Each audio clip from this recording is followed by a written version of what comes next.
bit. So starting by computer time, I'm going to finish up the handouts for immune disorders for the last chapter. If you need any of these, I'm sure to hand them out. We're going to talk about these. I'm going to show you some focus notes, a picture from your textbook, because these are in your textbook, and some movies, but the movies are not as in depth as I would like. So, this first one is hypersensitivity type 1 intermediate. Type 1 intermediate. And I'd like to start with the side. Let's start with the side that says eosinophils. I'll put it there. Eosinophils. If you need one, I've got them. This is for you. Raise your hand if you need one. Okay, don't pick up handouts. You can hand them out now because I started the lecture. I started the lecture. So, when you don't stand in front of people, pick up handouts. Who needs hypersensitivity type 1? Some people hand it out. Pass this down and over. Down. Who else needs one? Hypersensitivity type 1. 1, 2, 3. Coming down the line.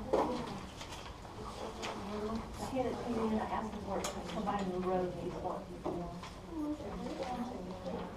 Does everybody have one? Everybody? And you'll pass this down and over, please. Anybody else need one? Anybody else? Everything is based in your textbook. Again, I still recommend you read your textbook. This will help with your understanding. Dropped into different categories. Type 1, type 2, type 3, type 4 are types of immune diseases or immune disorders. And I would use the terms interchangeably. I'm going to go over certain parts of that. I'm going to start with click and stop with click and phone.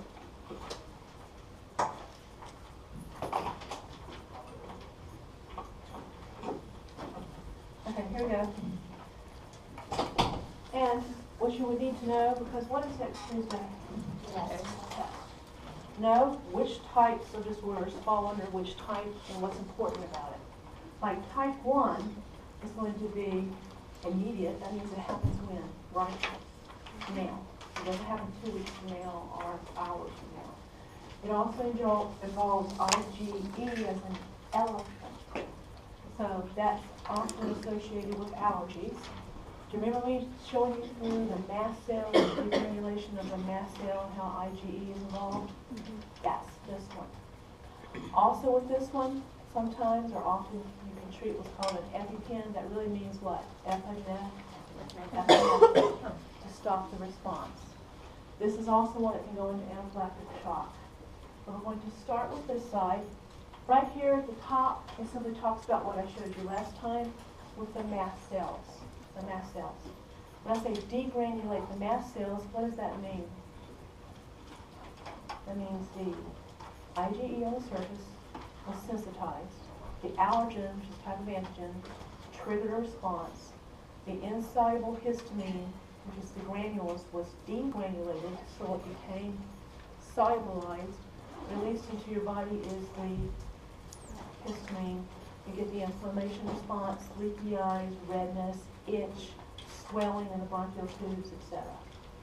Don't forget the little basophils, because it says that this can also, IgE can also help treat the basophils, but they're not phagocytic. They are more chemicals released to help cause inflammation. Eosinophils, they can help a little bit, and leukotrienes are another type of chemical that can help with inflammation. Eosinophils, though, I tend to push toward helping kill parasitic worms. These are some of your chemicals. What would you say? Histamine, mast cells. This is what it does. Strong contractions and smooth muscles. It's in your lungs. Smooth muscles. Okay? Then it says vessels become more leaky, and this is what we're talking about often with what? Asthma. Asthma. What's happening? You're getting leaky, you're getting swelling, you're getting inflammation. The tubes are having smaller airways in them, aren't they? So how does the air get through? It does get through, but it gets through less and less and less and less, and you get the weeds, or the bark weeds. that people listen for with asthma with children. Listen for that. Okay? Remember, itching is the same thing as pain. Well, if you have an allergic response, your eyes can itch. The area that is on the ciliary surface can itch. Still firing of the electric signals for your nerve endings is just slower. It's an itch. Faster inflicts pain. Pain. Okay, this is back to your bronchial secretions. This is, of course, back also can overlap with asthma. A couple more chemicals, kinins. How many things do we have that help start the inflammation? Kinins. Up here, you have the leukotrienes. You have the basophil. You have all these things. So no wonder we aren't inflamed our whole lives, all right? But there are ways to control that. Down here are your leukotrienes and prostaglandins. Once again, chemicals released by immune cells that help start the what process? Inflammation. That's where prostaglandins. You've heard of that. And we've already been through the mast cell degranulation. And the symptoms are up here at the top. This, I think everybody's experienced this, or most people have. I'm going to move to the back page now. Hay fever, asthma, hives. Hives can happen because you touch something and you're allergic to it, or you might have what? Eaten something and you're allergic to it. I said we can have a couple things. You hunt for that IgE in the bloodstream because that's your immediate type. What did I say you treat it with? Well, antihistamines if it's mild. I said go to the pharmacist, ask for a antihistamine. There's a lot up to here at anaphylactic shock, severe recycling, okay, going to kill you. You need that EpiPen, the EpiPen. Prevention doesn't always work. Prevention does not always work. They say, get those filters. Oh yeah, do what you can. I'm not telling you not to try to help yourself. I'll never say don't try to help yourself. What do you? Oh, sure. Thank you. I should point you to this on the front. Using the filters, they go back and forth, back and forth. And have a filter that we're going to try to what? Filter out pollen, mold spores, any sort of desmoid species that get up. That can help to a degree. As soon as somebody walks in from outside, their clothes and their hair are carrying what? Allergens. As soon as you open that door, you have allergens. Allergens. Okay? Now, you can get always, I'm not saying not to do this, do what you can, but you're always going to have allergens coming at you. You can also get dust mite covers. One of the worst ones for children to be allergic to are the little teeny dust mites that live in pillows and mattresses and in your quilts. You never wash them. They themselves, but also they poop and they give off dust mite feces. And if you keep the same pillow for 10, 20, 30, 40 years, right? I've heard of people that have never changed their pillow and they're very old. I've heard of people that have never changed. Yes, they are. They are still alive. I read somewhere though, if you took the pillow, you could remove the pillow matter, you would actually have pounds of something in there. Okay? Of allergens, dust mite feces, everything else. So it builds up. But you can put them in a cover. You get these covers, they have very, very fine holes. Put the pillow inside. You can actually put the whole mattress inside, and you get twin and full size and queen size. But no, I guess unless you get a different one, the ones I know of crinkle like paper every time somebody moves. So that's hard to sort of sleep on. Yes, you can go now avoid the food if you're allergic. You can get allergy shots. Sometimes they work, sometimes they don't. They will take you or the child on your back, usually. They'll do a whole matrix of pricks with each little needle having a different allergen. They will prick into your skin, wait and see if they get a inflamed red area. And that they will read as you having a type 1 immediate, well, allergy to. Can be oak pollen, as we said. Do you ever get away from oak pollen in Florida? No. Then you can move to shots if it's very severe. Sometimes they work. I asked an allergist. Sometimes they don't. He says some patients he can help them. Some, even though they thought they found it, and they're giving shots for the most severe reactions in that skin test, the patients don't respond at all. And they're not quite sure. They think maybe IgG is being ignited, triggered, but they're not sure what's happening. That's sort of basic, okay? You've had allergies. You know it's the same immune response as protecting you from infection. You also know that that's asthma. You know that it is hay fever. You know that it is hives, which is skin welts that show up, right? Asthma's real. I have overheard some parents fuss at their child at sports events and say, it's all in your mind, get back out there and play. And the kid is just wheezing terribly. Sometimes an allergist will tell you to prophylactically treat a child prone to asthma before they go out onto, not after, before they go out into the field to get sprayed from their health. And that's pretty much that. Now, that's it. So this part's going to be, this does this, and that does that. And that's pretty much what this part is going to do. Okay? Now, moving to type 2. Type 2. I don't know. I'll give you a little movie. It's a little bit too dry. Let's help you out. Give you an anaphylactic response.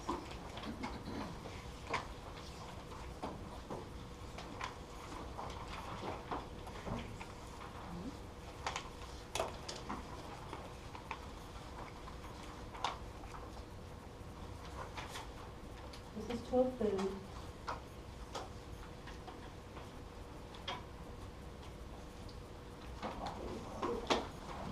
Somewhere, I know it's not there yet, but when you tell the computer. I didn't say that. Everyone should reload it. I'll probably play some video version. People in the U.S. and Canada die. I'm not always trying to tell Every people year, that. up to 2,000 people in the U.S. and Canada die from anaphylaxis, a serious allergic reaction. The most common causes are allergies to peanuts, insect bites, and seafood. But not all anaphylactic reactions are severe. They can be mild, with subtler symptoms. And most people don't know that if you've had a mild reaction in the past, you're at risk of having a life-threatening one in the future. More from Mayo Clinic on a new anaphylaxis awareness campaign.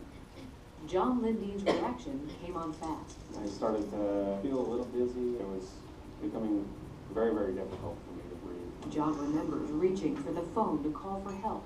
When help arrived, he was in big trouble. I was collapsed and unconscious on my kitchen floor, having turned a shade of blue. John's episode was likely triggered by peanuts. He's been allergic since childhood, but symptoms had always been mild: nausea, hives, and flushing.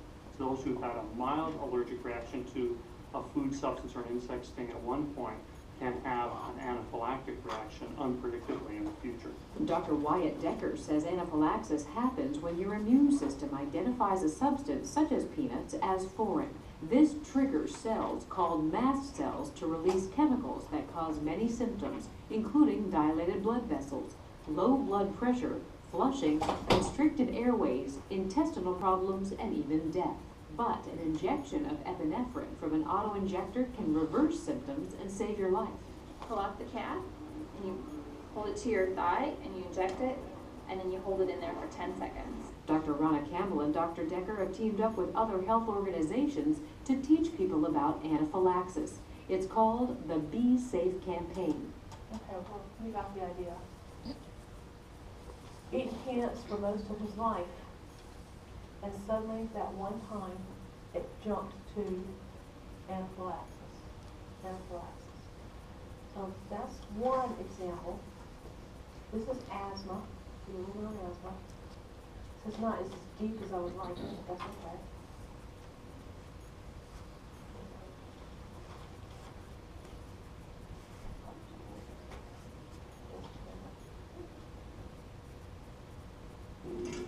Sorry about that.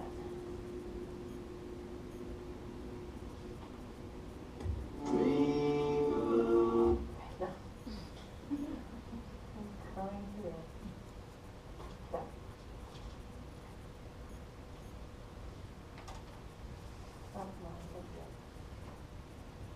Asthma is a lung disease that inflames and narrows your airways. Normally, as you inhale, air moves freely through your trachea or windpipe, then through large tubes called bronchi, smaller tubes called bronchioles, and finally into tiny sacs called alveoli.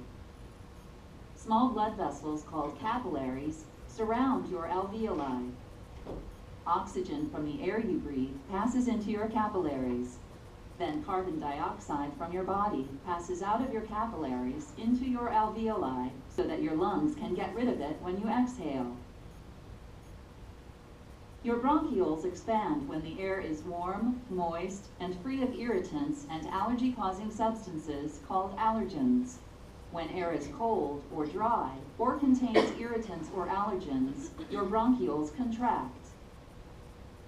If you have asthma, your airways are frequently inflamed and swollen.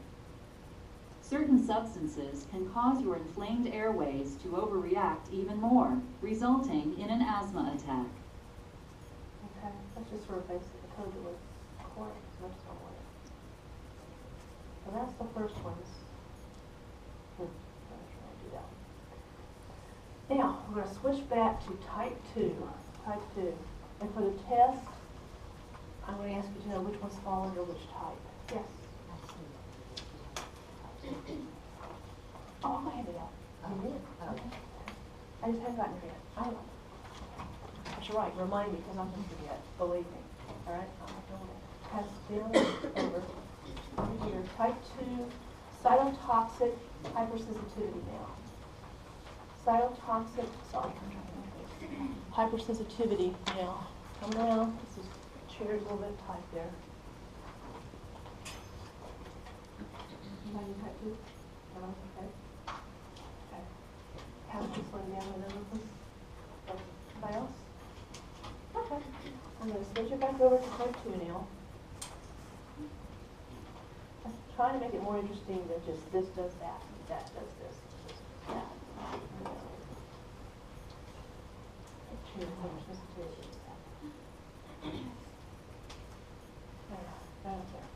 Okay, for this one, what do you think cytotoxic means? That means cells are actually killed and damaged. The ABO blood system, I'm not going to go into deeply because you already know that. If the blood types don't match, what happens? You get massive attack. You can't just take type A blood and put it into type B person. There is one exception. You can put O negative into everybody. And if you're AB, you can take everything. So that's based on, guess what? The patterns on the surface. Negative, or RH negative means, technically RH means rhesus monkey, because they first discovered it on the cells of a rhesus monkey. Negative means there's no pattern. If there's no pattern, your body has nothing to deflect, to go after. So that's the RBO system. RH, we've mentioned before, that one is a what? RH negative mom, probably RH positive child. Sensitized. This child has a pattern that the mother does not have. If the antibodies can, and they do, the IgG, for example, can cross to the placenta, and then they'll see, usually often more the second child, as what? Non-self. And they're going to attack. So that's when you get the shots, and you're going to go ahead and have to treat with Brogram in case you give them antibodies to try to tie up the antibodies. And sometimes you have to have more than one shot. More than one. What is jaundice? Jaundice means some of these children come out with their skin very yellow. Oddly enough, and it does help, sometimes they put them under a UV light. And that helps with the system. That helps with the system. Okay, this is thrombocytopenic purpura. What do we say? Drugs can cause problems. Certain drugs can cause the problems. In this case, think back to this point of information. The larger the antigen, the better the immune response.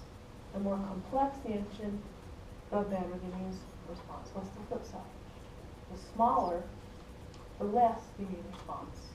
Okay? So what happens here is you can have the drug acting as a hapten. A hapten. All a hapten is it's a small piece that you attach to something else.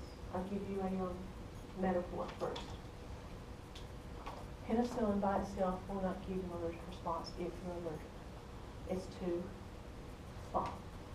Sometimes proteins from the blood will combine with the penicillin and make the penicillin bigger.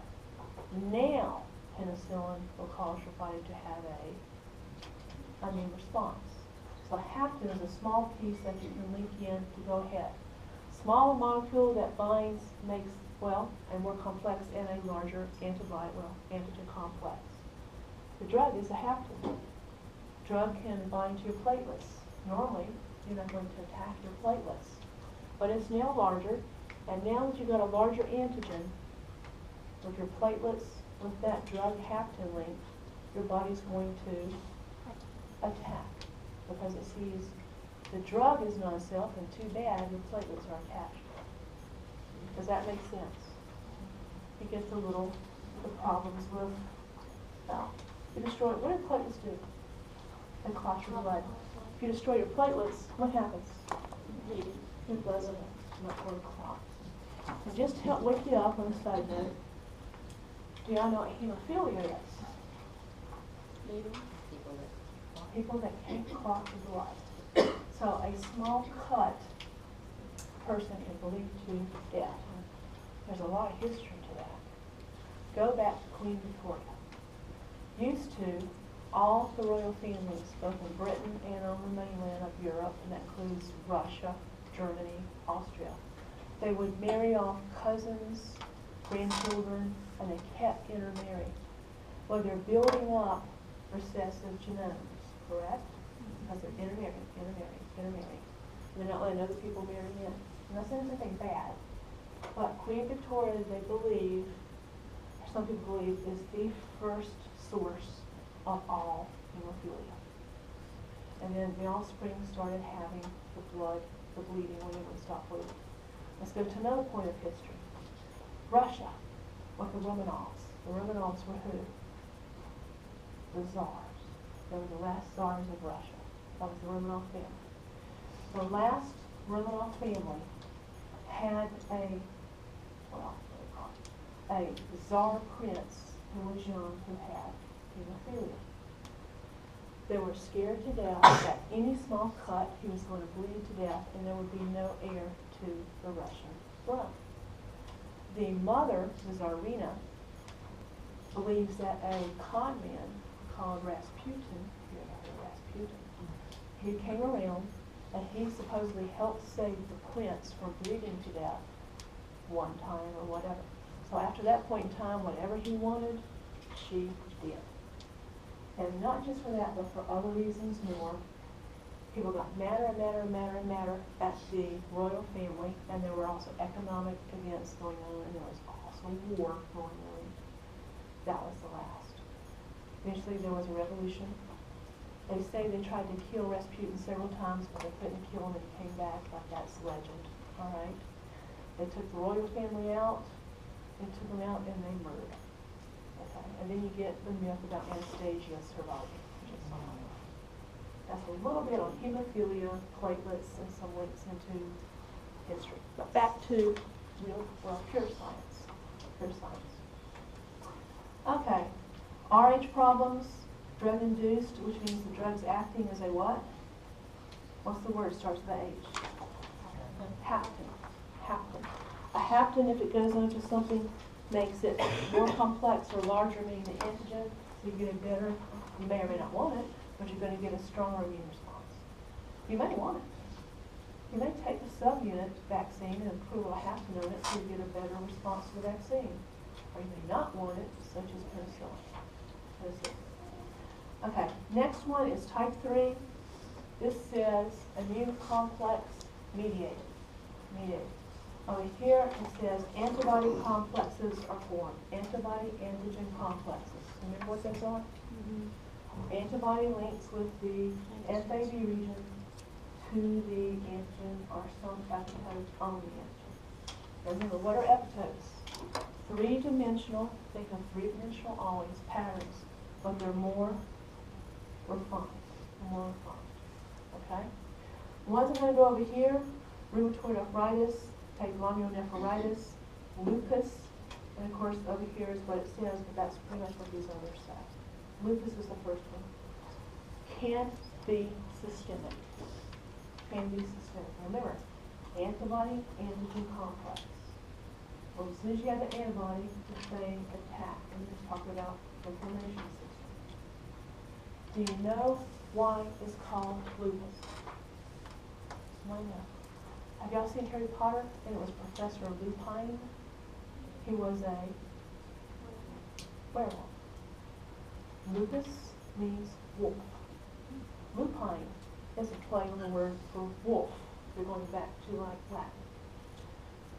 Sometimes when people have this and they go out into the sun, or they have an active, not in remission case, underneath their eyes, through here, they'll get a red mass. And they thought people in the past, we're talking like long time ago, hundreds of years, thought that people looked like wolves. So they called it lupus. Now, there's not a lot of rhyme or reason to this one. I know one person that had it for like 8 years. It never flared, but she did have it. It can flare, it can have just the skin where the body is attacking because it's encoded to attack that area and get the rash. It can go after the internal organs. If it's very severe, it can destroy the internal organs. But it's all based on kill because what's been formed? The antibody, antigen complex. Okay? Antibody, of course, right there, that's your marker. Here's your redness below the eyes. That says sun makes it worse. There's your lupus right there. You can actually have the antibodies linking to the nucleic acids you're going to attack because there's an opsonin sitting there. Okay? Goes after the kidneys, it's going to destroy the kidneys. Goes after the liver, the antibody antigen complex is going to go after the liver. And you can also get everything else here, which sort of overlaps with the other types of arthritis. You can give immunosuppressant drugs for any of these, not so much for type 1 or nothing else.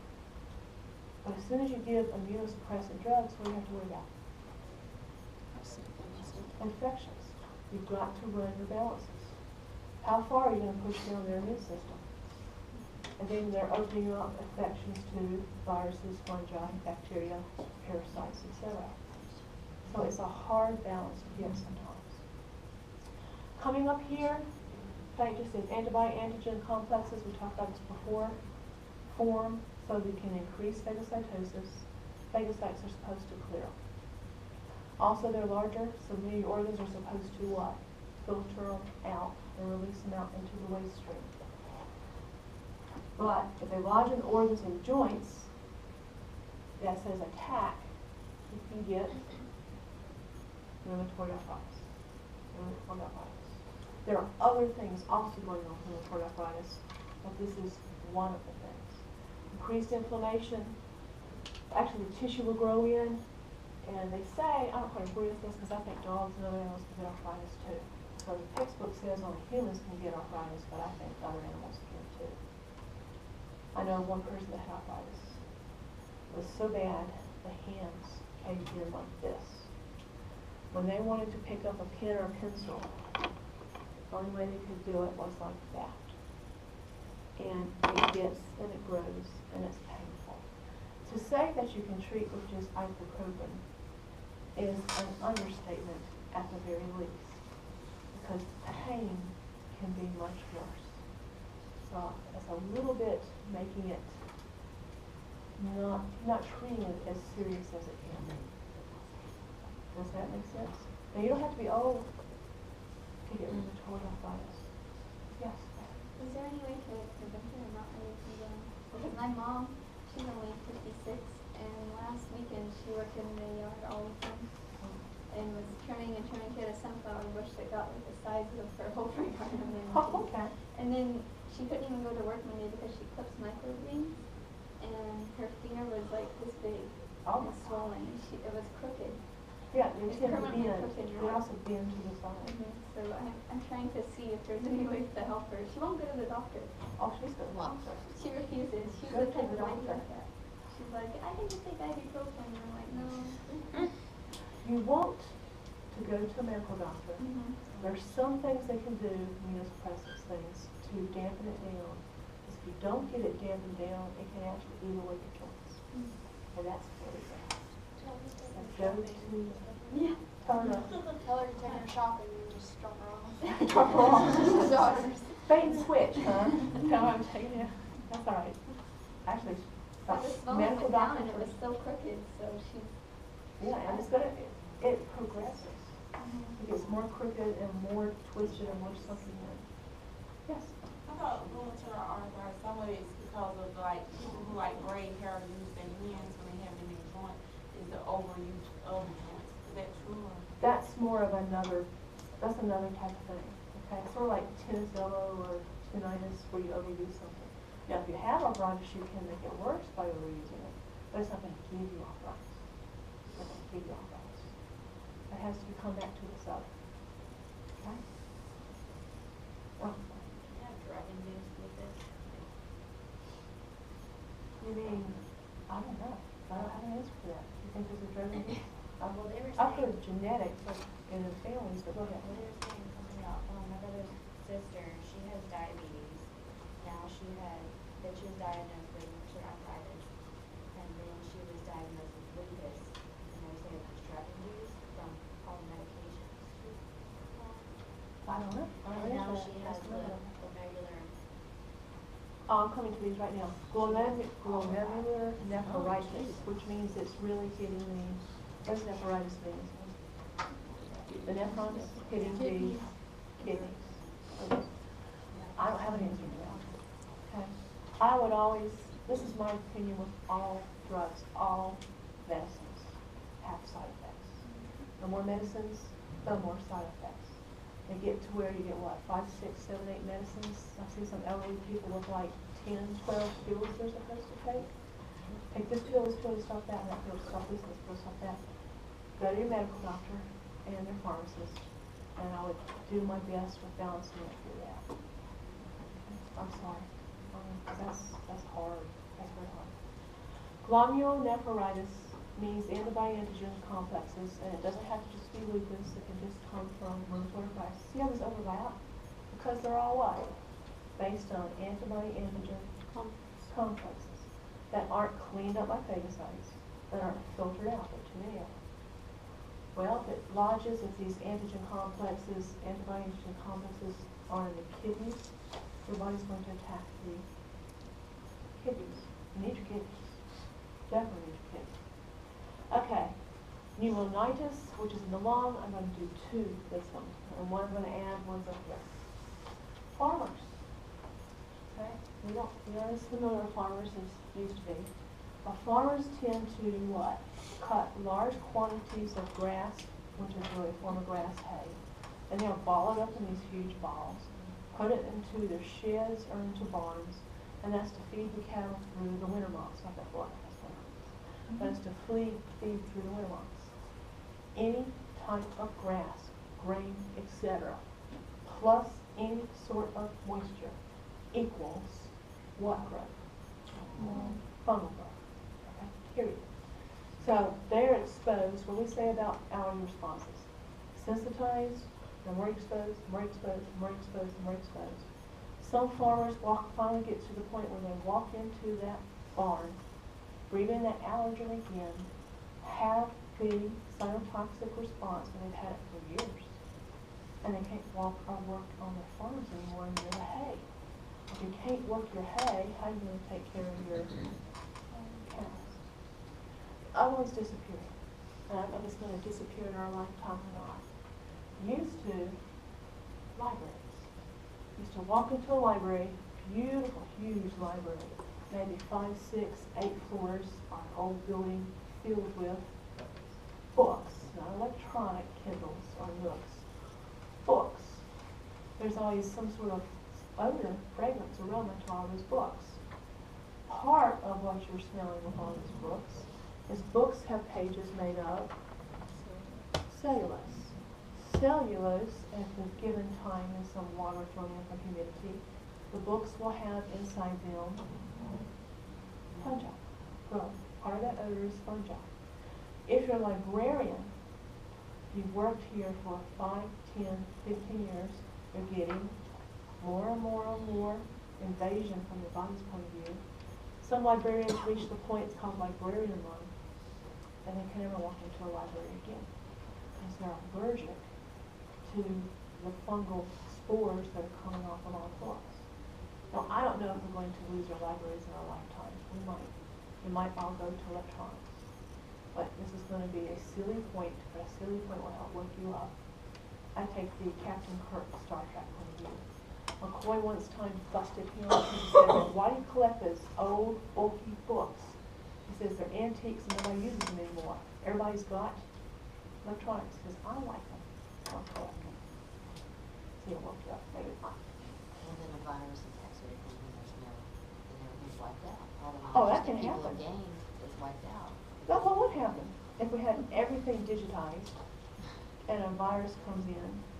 People had nightmares about that, not just with books, but our banking accounts. Okay? So, no. Oh, that was very bad. Think how much knowledge would be lost. All the knowledge of all the times, because the book will stay there, short of burning, fire, or something. But digital, you don't have a backup of a backup. That'd be fine. Okay. All right. So, that is type 3 hypersensitivity. So think about this. Type 1, IgE, mast cells, immediate response, hay fever, asthma, hives. Type 2, let me back over to here. Think of this one as cell toxicity. Think of that hapten with the drug that can cause platelets to be destroyed so you get blood clotting. And right there is a drug causing a problem for y'all with the immune system, so I don't see why a drug couldn't cause other problems. And RA. Type 3 linked to big salts. Links to big salts, okay? Antibody-antigen complex. Not cleaned out of the body either by phagocytes or filtering. And you can get your lupus, which can lupus can stay quiet almost your whole life and you don't have much happening. I know people look at me. Lupus can flare and can almost kill you. Right? And the other ones with the farmer's lung, the kidney, and etc. Okay, so don't forget those. Alright, I'm going to go to the next one. And I will remember, remind me if I ever forget. I'm heading for type 4, which is cell-mediated delayed. Cell-mediated delayed hypersensitivity. Here we go. Okay. Pass one down there. She passes one down. Sarah down and over. That's where I'm tied up here to go on this way. Alright. Now, are these the only immune disorders there are in the world? No. And we had some of the focus notes, don't forget that. But I can't teach you every single thing that exists in the world. I think there's enough material as there is. Okay. If I say cell-mediated, what has to be involved in your adaptive systems? And T cells? The TC cells have to be involved. You have to have the TC cells. That means there's not B cells, so it can't be the antibodies. It's not the B cells, so it's not the antibodies. Type 3 had what? Antibodies. Type 4 has TC cells, no antibodies. And it says it right here. By the time you code this and get through all that antigen-presenting cell, going through the TH cell, going to the TC cell, doing all the coding, that can take some time. Therefore, you get the term delayed hypersensitivity. Does that make sense? Like this one, you know. Y'all know that one so well, it's not fun. The tuberculin skin test of the different types. You have menthol, you can have PPD, PPD means purified protein derivative, but it means of the Mycobacterium bovis. What does bovis mean? Cow. And they prick your skin, and in a certain amount of time period, if you get a, what? Red welt, and they measure it, they say you may have TB, had TB, and if it comes back positive, they send you off for a test X-ray. So that's what it says right here. The mannitol test is one of them. That one goes subcutaneous. PPD is the purified protein derivative. They're hunting for that response. Does it mean you have TB now? You might. Or you could have had it, be cured, and what was the last one you're tired of hearing? They had a vaccination. I say that over and over again because people keep thinking that if you have antibodies or if you have this test, that means you have to have just the disease. But there are other possibilities. Okay. Moving over here to poison ivy. No poison ivy looks like if you're allergic to it. 3 leaves, but you can also have poison oak and go up to 5. You can also have poison sumac. You can look them up on the internet, but yes, I'm going to show you a small movie. Bless you. Poison ivy gives off a compound, it's not, which is a hapten. So as I say it's a hapten, that means it's small. Combines with something in your blood, small becomes larger, you get a what response? GC cell response, okay? Then you're going to attack. But here is urushiol is the actual chemical. Poison ivy is not an infection. It is not spreading all over your skin because the chemical is increasing its concentration. What's increasing is your body's what? Response to it. If your puppy dog or kitty runs out through the poison ivy in the woods behind your house and comes back in and you pet it and you hug it, you can get poison ivy because this is a very stable compound. Kids in the fall, not so much here but other areas, like to pick up leaves that have beautiful colors to them. Poison ivy gives you a dark, red, beautiful color. And if they pick it up, they get poison ivy. Now the other thing, if you don't get it under control, I know one case with this, poison ivy was climbing up a huge oak tree. The vine for the poison ivy was that thick around. If it has been growing that long, and this person chopped it down, it actually has a fuzzy outside to the vine. It fell down finally because the top's going to fall down from killing the base. Fuzzy little broken pieces of sticks around the bottom of the tree. Not just that year, but at least for the next several years, the person had to tell visiting grandchildren to not do what? Well, climb the tree or go out and pick up the sticks. Stay away from it. You cannot pile it up and burn it. Why? Because you're putting it up into the air. Then it's not on your skin, you're breathing it into your lungs. I know somebody that did that. There was a neighbor at one time, a long time ago, wanted to get all the poison ivy, not the huge one, but just the vines, out of the trees. They made a pile. They wanted to get rid of it. They lit the pile to burn it. They ended up in the emergency room very, very sick. Okay, so don't play with that. Okay? You need glucocorticoids to treat. Epinephrine is not going to help you. And then it just goes on to say that a lot of other things can act as, guess what? Haptens. Sometimes your cosmetics can do it. We're back to the drugs. And yes, drugs can cause problems, so I wouldn't doubt that for a minute. You can go dyes, red dye, and it's real bad, and a whole bunch of different compounds. Does that make sense? So they, one time they took the red M&Ms out. Is that why they took the red M&Ms out? They couldn't change it to another color? Well, they're red now, so I guess they use something else now. But it's not the same red. No. Okay. All right. Okay. I don't know. I wonder what the next color M&M is going to be for it. Because they keep adding a color every once in a while, letting us vote on it. Okay. Tissue transplants and or organ transplants. That's what we're going to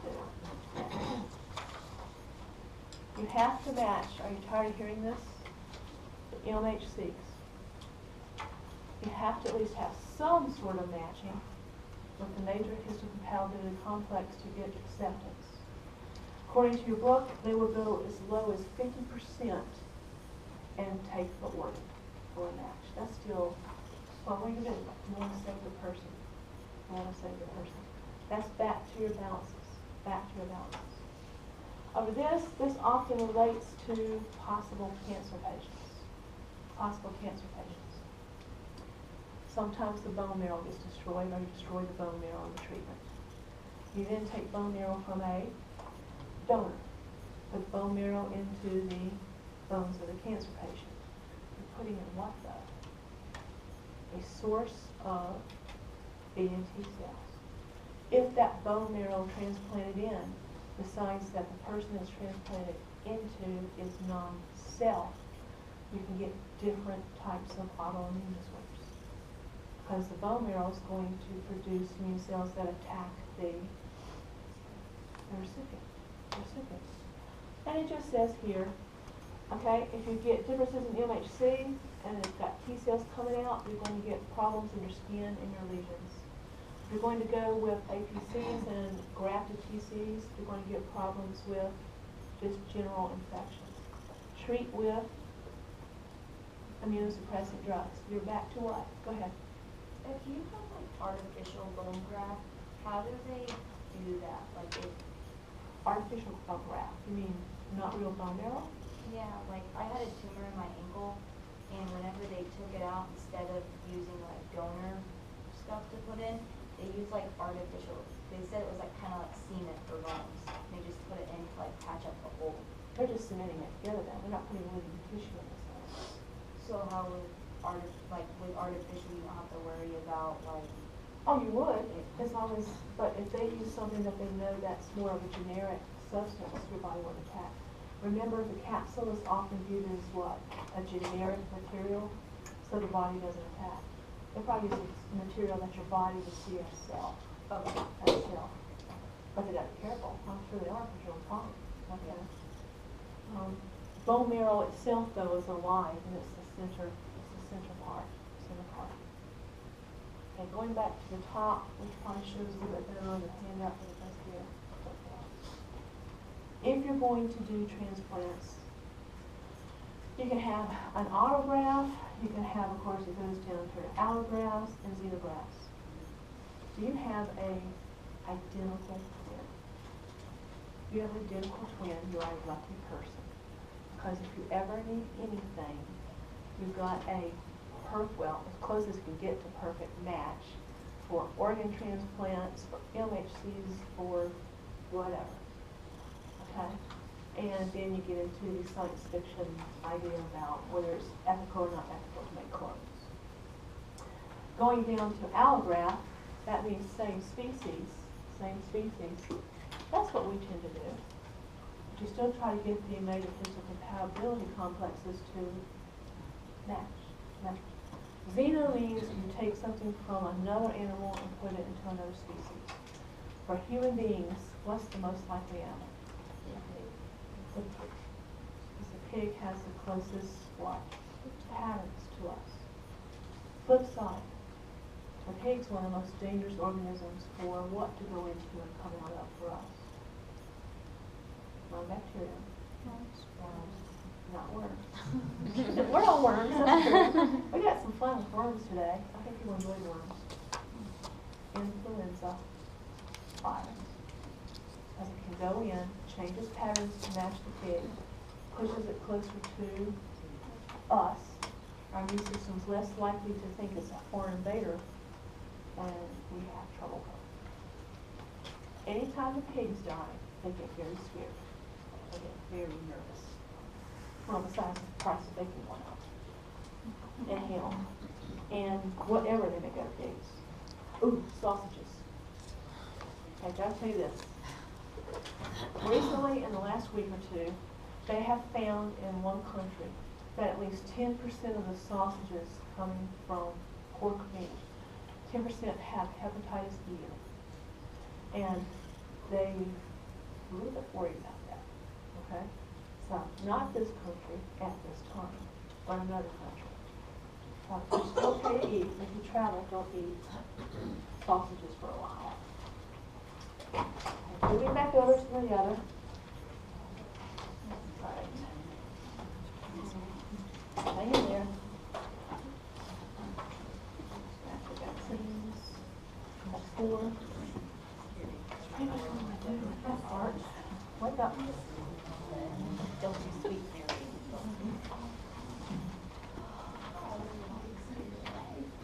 Check the input terminal.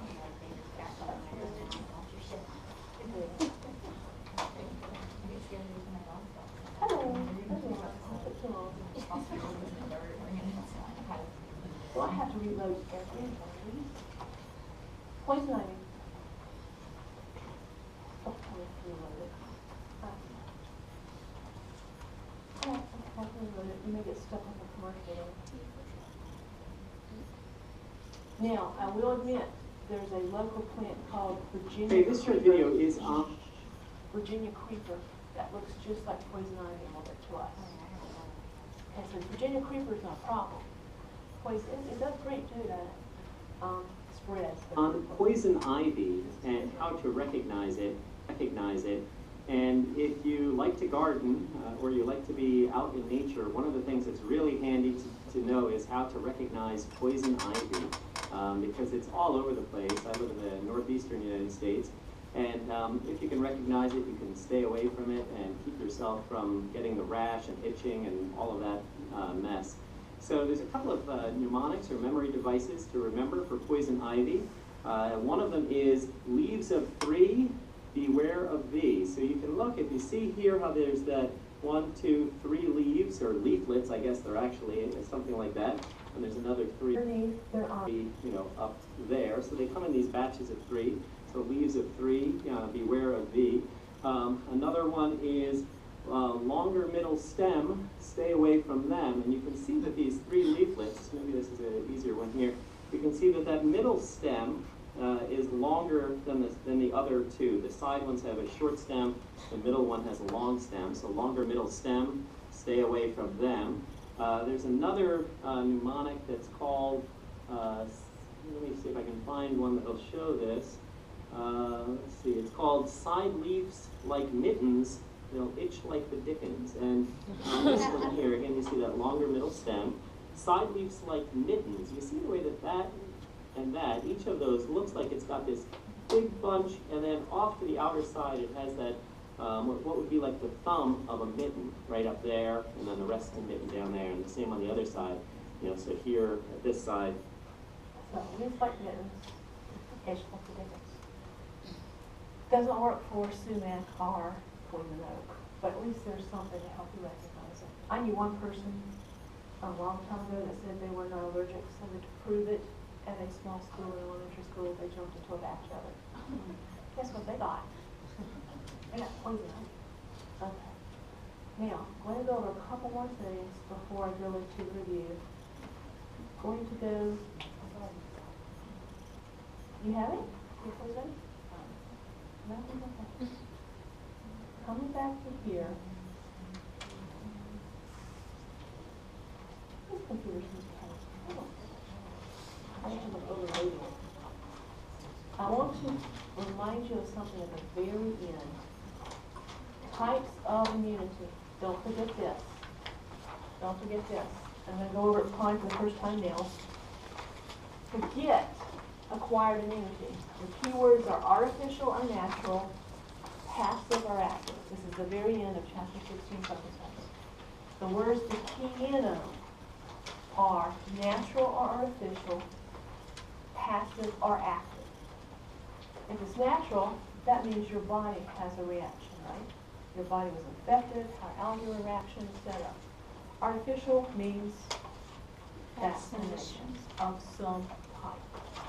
Now, if we're going to flip and add it to the active and passive, active means the body produces antibodies. And you're tired of hearing me talk about just injecting antibodies and how it doesn't last, the immunity, because the antibodies will degrade. That's called passive immunization, because what? It's going to pass away. It's going to go away. You only put the antibodies in, they're not going to last except as long as the antibodies don't fall apart. This comes down to the core definitions. I said, focus on natural and artificial, etc. Naturally active, that's just plain old infection. Naturally active. Random infection could also be an allergy, because that really is an infection, but you're responding to an environmental component. Naturally passive. Well, passive means only antibodies given. Only antibodies pass. But back here, that's back to the IgG, I say it can cross the placenta, and the IgA, which is a secretory antibody, that can be in mother's milk to protect a newborn child. So that's the ones that you think of for naturally passive. Artificial active vaccination. That's it. That's it. Okay? Artificial active immunity is a vaccination. Artificially passive means antibodies are sent and it's a vaccination. So that can be what? That means a person got bitten by a snake. Now you're what? Giving them antibodies to venom. You can also do it for some things. Harvested antibodies to go after toxins or venoms are small types of points. You get the antibodies often by injecting animals. The animal produces what? Antibodies to the venom or to the pathogen. Harvest the antibodies out, or you can use tissue culture, inject them to keep the person alive, at least for a while. Okay? Sorry about the horses. Antisera and antitoxins. I want to go over that. If you have a toxin and it flows throughout your entire body, or if you have an infection that moves throughout your entire body, is that, what's that called? Systemic. Systemic. So I wanted to show you that. I'll go over a couple more things. I keep talking about, because I want to give you pictures of these things.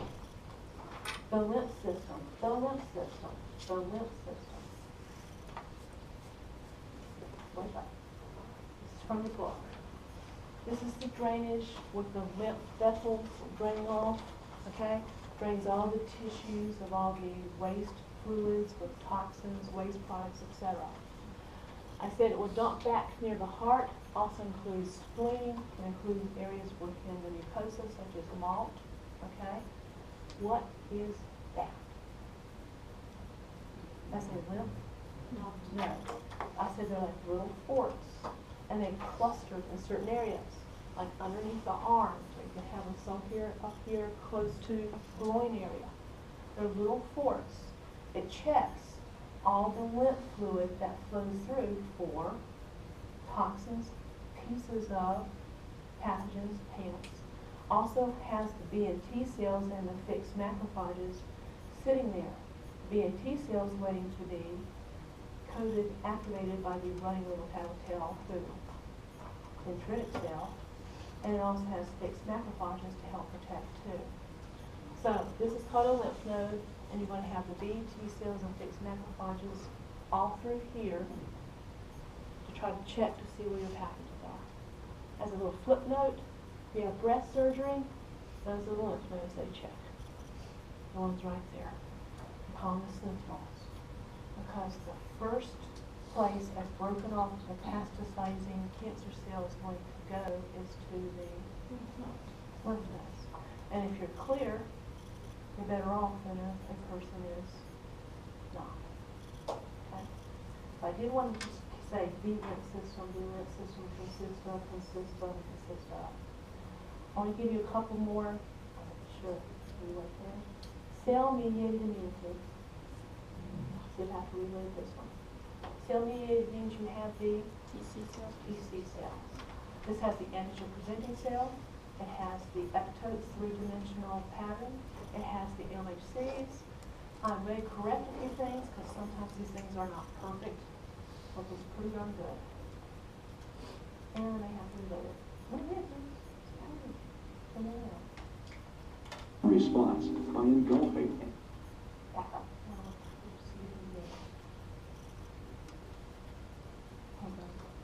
Now, that's right.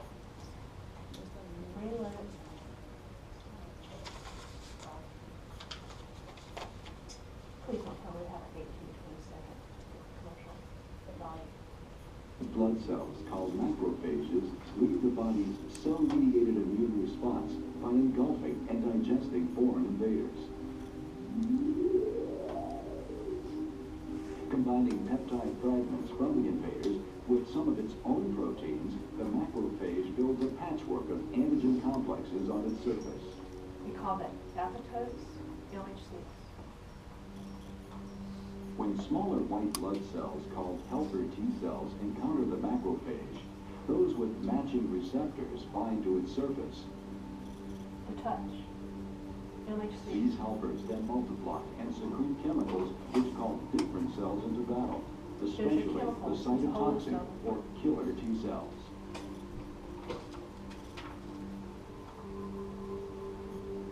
The macrophage, or an infected cell, activates only those cytotoxic cells with receptors that match the antigen complexes. The epitope. Stimulated by chemicals from the helper T cells, these killer T cells rapidly divide into an army of clones, all designed to fight the specific invader that triggered the response. When killer cells dock with an infected cell, they bombard it with lethal toxins. Not toxins. What are they bombarding it with? What are the two enzymes? Foreign and granzyme. And they don't really dock. It's more like a touch to be sure they're touching the MHCs to be sure they may be attacked. If this is the CD95 kill, yes, the MHCs and the epitopes would have to say attack this, but there'd be a second touch at the CD95 protein with the one on the receptor, and that would kill. Okay? I'm trying to Then think. move on in search of other targets. Okay, so hopefully a little bit more of a visual on that to help out. There'll be The more one he's piece- saying about the killer cells, with the natural killer cells, or I'm sorry? he's keep saying about a killer cell, The TC is, they're calling it TC killer but it's cell. not a natural killer. No, then it's not the natural killer cell. That's what I was. The natural killer cell, to be sure this is straight, does not work by MHCs and epitopes and going through the presentation with the APC. An NK, natural killer cell, well, you have to watch these movies and know what's really there, will only recognize an epsilon, i.e. an antibody, stuck onto the target. Then it attacks, and it will also do perforin and granzyme. But it's completely different. Totally different. Okay? A little bit more on T cell receptors.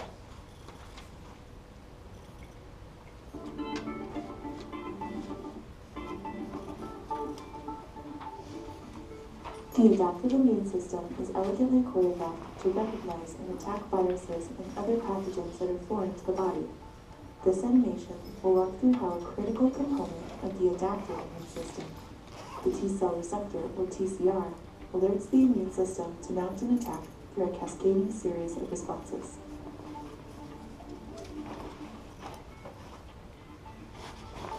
First, let's take a look at how a virus infects a cell. A virus injects its genome into the host cell and commandeers the cell's internal machinery. Because the virus is inside the cell membrane seems to protect the virus from detection by the host. However, the human body has a strategy to survey even the inside of its own cells, an intricate mechanism in which cells decimate some of their own contents and display a sample of these contents on the outside of their cell membrane. That will be called endogenous or exogenous antigen process. Endogenous. That's going to tattletale, isn't it? As soon as there's an epitope up here, some what? We're talking virus. Some TC cell that's been told to recognize that is going to see that pattern via its coded MHC with epitope, and it's going to kill in one of those two ways. The two enzymes, a foreign grand enzyme, or the CD95. Right? So you can kill both bacteria as long as you get that presentation. So a little bit on the B cell.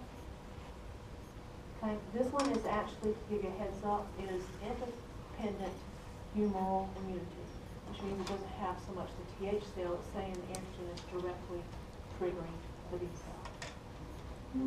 The body's humoral, or Humoral, or antibody-mediated immune response, begins in the same manner as its cell-mediated response. But here, the macrophages are joined by lymphocytes, called B cells. The pathogen activates only those B cells with matching receptors. These cells Has to be a stand large, ready to complex enter the pattern. battle. Meanwhile, the antigen-presenting macrophages activate those helper T cells with matching receptors. Now skip over to the antibodies. Triggered by this meeting, the helpers release chemicals which spur the selected B cells into rapid reproduction. Okay, chemicals. The whole group's called Cytokines. cytokines. What are some types? Interleukins help leukocytes communicate. Okay, chemokines is the one that tells that macrophage to stop moving by and to go in to attack the tissue. Tumor necrosis factor helps the organ, well, helps us attack tumors. Okay, what's the one I left out? That would be for the viruses from the previous, interferon. Okay, that's in about page 9 of the focus notes. Some B cells become memory cells, ready to respond to a later invasion by the same pathogen. But most become antibody-producing factories, called plasma cells. Freely circulating in the body, antibodies dock with pathogens. This neutralizes them, or marks them for destruction by other weapons in our immune arsenal. Okay. Neutralization means the antibody links, and then the pathogen or the toxin cannot dock to our cells. This is the antibody acting as an sign. So it has the FC region sticking out, and the phagocytic immune cell can now grab it. Okay, one more point. I want to go over some of the language on this, because it's another few minutes. Immune synapse.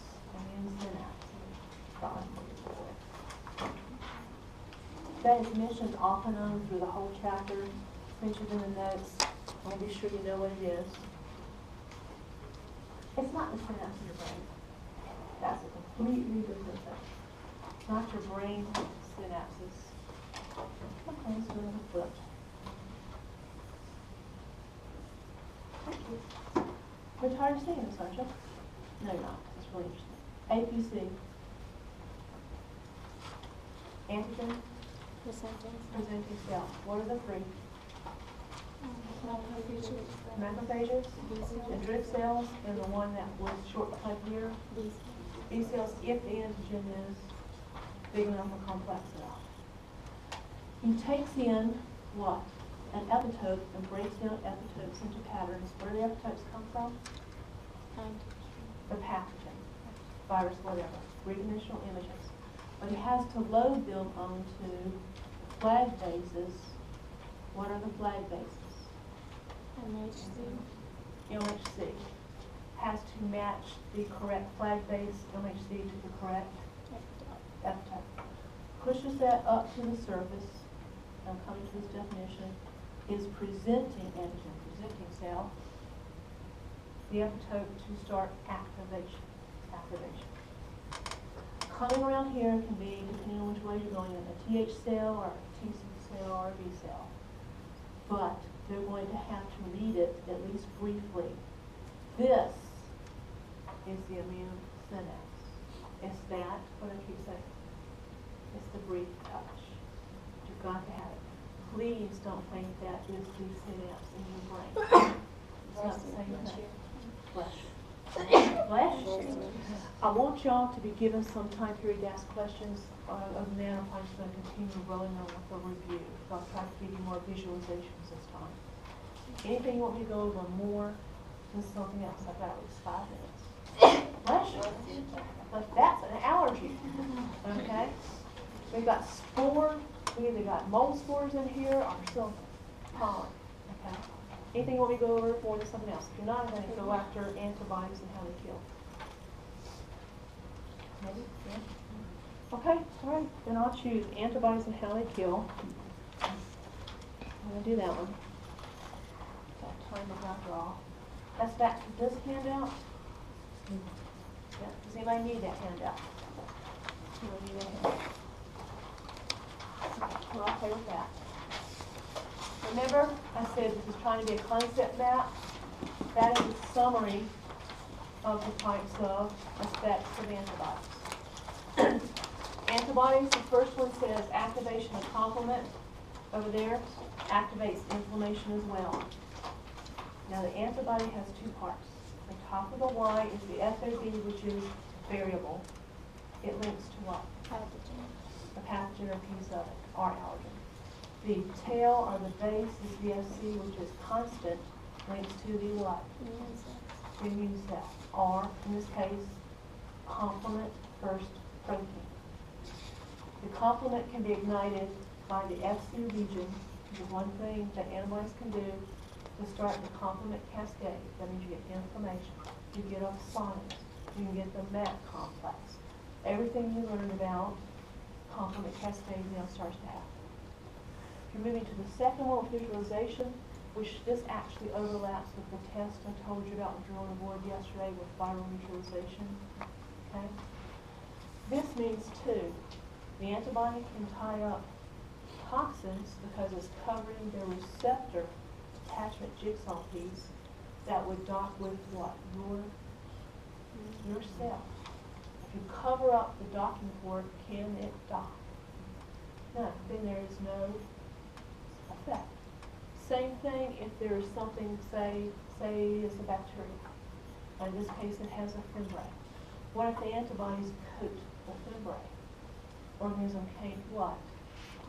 Attached to us. That's not serious, right? Well, usually it doesn't attach. But if they can't attach, they usually can make it sick. Really true for viruses. Also true to a point for bacteria. Coming down here, how many times have you heard opsonins and opsonizations? One, what are the two components I keep saying are opsonins? Literally, antibodies in series of 20 proteins that act in order. That's it. That's what it results in. Complement. Complement. Okay? What's the other thing? Two functions. Can mark, like that little red light on the movies on a person's forehead, or attack. Or can be a Fisher pressure. Yes. Direct kill over here. If you're tired of hearing from metabolism, toxic oxygen byproducts have to be dealt with, or they harmless. Sometimes the antibody linking to the pathogen will cause the target pathogen or infected cell to overproduce what? Toxic oxygen byproducts. Bless you. Agglutination, or you call it precipitation, doesn't matter. It all has to have a what as the basis? Antibody, antigen, complex. In this case, you can either clean it out, filter it out with an organ, or the phagocytes can get hold of the FC part, bring it in and eat it. What's the flip side that we just went over in one of the autoimmune disorders? What? It can get lodged in the joints. Rheumatoid arthritis can also be, lupus can also be what? Glomerulonephritis, all of that. Okay? Coming up here, that's your NK lymphocyte. Please keep them separate from the TC. And I already told you what he did because I'm actually out of time. Still, if you want to ask me questions, you can ask me questions.